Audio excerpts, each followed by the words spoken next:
22h33, le 14 juillet 2016 à Nice. Près de 30 000 personnes viennent d'assister au traditionnel feu d'artifice sur la promenade des Anglais.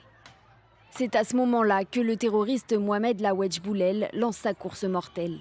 À bord d'un camion frigorifique de 19 tonnes, ce Tunisien de 31 ans force le barrage de sécurité et fonce droit sur la foule, créant un mouvement de panique. Après une nuit d'horreur, le procureur de la République s'exprime. Le terroriste a tiré à plusieurs reprises sur 3 policiers à hauteur de l'hôtel Negresco. Les policiers ont répliqué et ont poursuivi le camion qui a cependant réussi à rouler encore sur près de 300 mètres.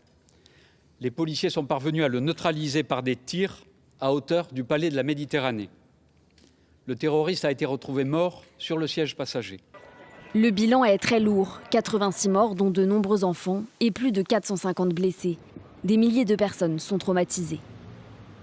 J'ai assisté impuissante jeudi à tout ce qui s'est passé.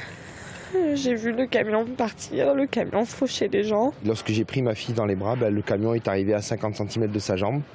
Et donc, ce qui nous a permis de nous sauver, quoi. Donc, on s'est jeté sur la plage. C'était horrible à voir. On a vu des gens mourir devant nous à 1 ou 2 mètres d'écart, quoi.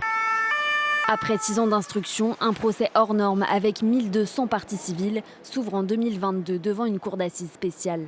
En l'absence du terroriste, abattu sur place, 8 personnes comparaissent pour leur implication dans l'attentat. 6 sont condamnées à des peines de 2 à 12 ans de prison pour des infractions de droit commun.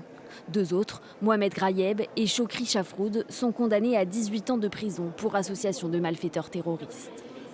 Un verdict attendu durant 6 ans par les parties civiles. Il y en a qui se vont sentir apaisés. Après, moi, personnellement, la colère, elle sera toujours là parce que nous, notre vie, elle continue et on est obligé de vivre avec. Donc, il y aura toujours des instants de colère. Aujourd'hui, la justice n'a toujours pas fini son travail.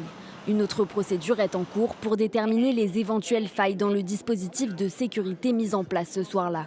Une enquête qui s'éternise, déplore les associations de victimes 10 ans après l'attentat.